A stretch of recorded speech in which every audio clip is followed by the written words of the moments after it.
Hello hello, আসসালামু আলাইকুম। আশা করি সবাই ভালো আছেন। আজকেও প্রায় দিনগুলোর মতো যেগুলো করে থাকি আমি মানুষকে খাওয়ানো, তো আজকেও এক ভারসাম্যহীন মানুষকে আমি খাবার দিয়েছিলাম। অনেক ঘোরাঘুরির পর মানে আমি রাস্তাতে এখন আর ভারসাম্যহীন হয়তো মানুষ পাওয়া যায় না তেমন। তারপর ঘুরতে ঘুরতে পেয়ে গেলাম এক আঙ্কেলকে। ওনার জামা কাপড় অবস্থাও একটু খারাপ ছিল। আমি তো মানে আমার বাসা থেকে একটু দূরে জিরানি বাজার এখানে আসছি।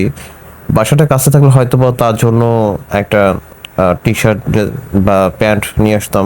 আঙ্কেলের সাথে আমি অনেক কথা বলার চেষ্টা করেছি, বাট উনি তেমন কথা বোঝে না। কি করব আর তখন তাকে ভাত দেখালাম, যে এই যে খাবার খাবার দেখানোর পরে আর কি বুঝতে পারলো যে ওনাকে আমি খাবার দেওয়ার জন্য ডেকেছি।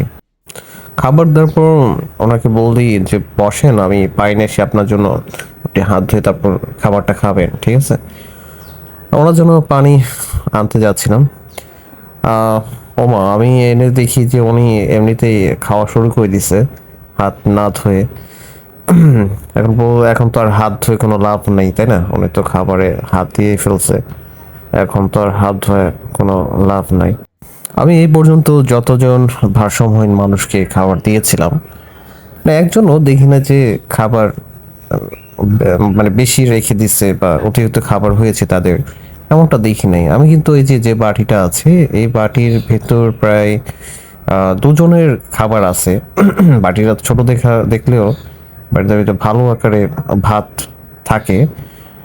তো সে কিন্তু ভাত অপচয় করে নাই, মানে আমার কাছে এই জিনিসটা খুবই ভালো লেগেছে। আমরা যেমন খাবার খেলে অনেক সময় ভাত রেখে দিই, অতিরিক্ত ভাত হয়ে যায়, বা যতটুকু পারি তার থেকে আমরা বেশি খাবার নেই। এটা করা ঠিক না। তাদের দেখলে আপনারা হয়তো বুঝতে পারতেন যে তারা কতটা খাবার অভাবে থাকে। এই যে যিনি ভারসাম্যহীন মানুষটা, উনি দেখি যে নিচে ভাত পড়ে গেছে, সেগুলো উঠিয়ে উঠিয়ে খাচ্ছে আর কি। এটা দেখে আরো বেশি খারাপ লাগছে যে আমরা কত খাবার অপচয় করে থাকি, কতখানি নষ্ট করে থাকি খাবার। তারপর যতটুকু পারি তার থেকে বেশি খাবার নেই।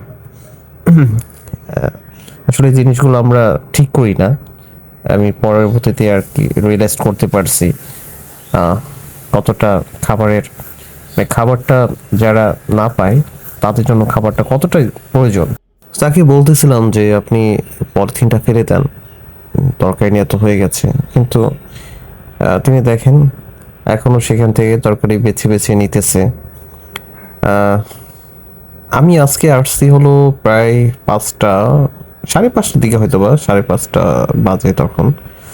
ওই সময় আমার আসা এখানে, আমার মনে হয় না সে দুপুরে খাবার খেয়েছে। তার খাবার খাওয়ার ধরন দেখে, তারপর তাকে দেখে মনে হলো না সে দুপুরে খাবার খেয়েছে। তো আহ, সে যখন এই দেখেন সে কিন্তু প্লেটে ভাত না খেয়ে নিচে যেগুলো পড়ে গেছে এগুলো কিন্তু উঠিয়ে উঠে খাচ্ছে, যেটা আমি আগেই বলেছিলাম যে তারা কতটা খাবার অভাবে থাকে। তাদের খাওয়ার ধরন দেখলে আপনারা বুঝতে পারবেন। সে কিন্তু এখনো শুরু করে নাই, দেখছেন?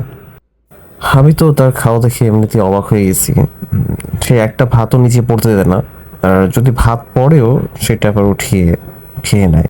আপনারা কত খাবারই তো ফেলে দেন, তাই না? নষ্ট করে ফেলেন। এগুলো খাবার আপনারা নষ্ট না করে, অপচয় না করে, আপনাদের পার্শ্ববর্তী বা এলাকায় যদি এমন যারা খাবার অভাবে থাকে তাদেরকে ডেকে ডেকে যদি খাবারগুলো দিয়ে দেন, তারা অনেকটা খুশি হয়। হুম। আপনার কাছে হয়তো বা সেটা ফেলে দেওয়া খাবার হতে পারে, কিন্তু যারা এই খাবারগুলো খাবে বা যারা খাবারগুলো পায় না, তাদের কাছে এই খাবারগুলো অনেক কিছু। ক্যামেরাতে কি ক্লিয়ার দেখা যাচ্ছে কিনা বুঝতেছি না, কারণ বিকাল প্রায় সন্ধ্যা হয়ে যাবে একটু পরেই। একটু পরে মাগরিব আজান দিয়ে দিবে। উনি লাস্ট কখন খাইছে এটাও বোঝার উপায় নাই। হয়তোবা আজকে সকাল থেকে সে কিছুই খায়নি, কারণ তার খাওয়া দেখে বোঝা যাচ্ছে যে নিচে ভাত পড়ে গেছিলো, এগুলো উঠিয়ে উঠিয়ে খাচ্ছে। মানে তার কথা হলো সে একটা ভাতও অপচয় হতে দিবে না। কতটা খাবারের অভাবে সে আছে। সাধারণ মানুষ এইভাবে কখনোই চলতে পারবে না। সারাদিন রাস্তার ভিতর ঘোরাঘুরি, বাইরে থাকা, এভাবে সাধারণ মানুষ আমরা কখনোই পারবো না। কিন্তু ভারসাম্যহীন মানুষরা থাকতে পারে, অভ্যাস হয়ে গেছে। এই যে আঙ্কেলরা তাকিয়ে তাকে দেখতেছে, মানুষটা খাইতেছে, খাবার খাওয়া দেখতেছে। এদিকে আজকে তেমন গাড়ি দেখা যায়নি, গাড়িটাই তেমন চলে না আগের মতো, গাড়িটারি রাস্তাতে তেমন চলাচল করে না।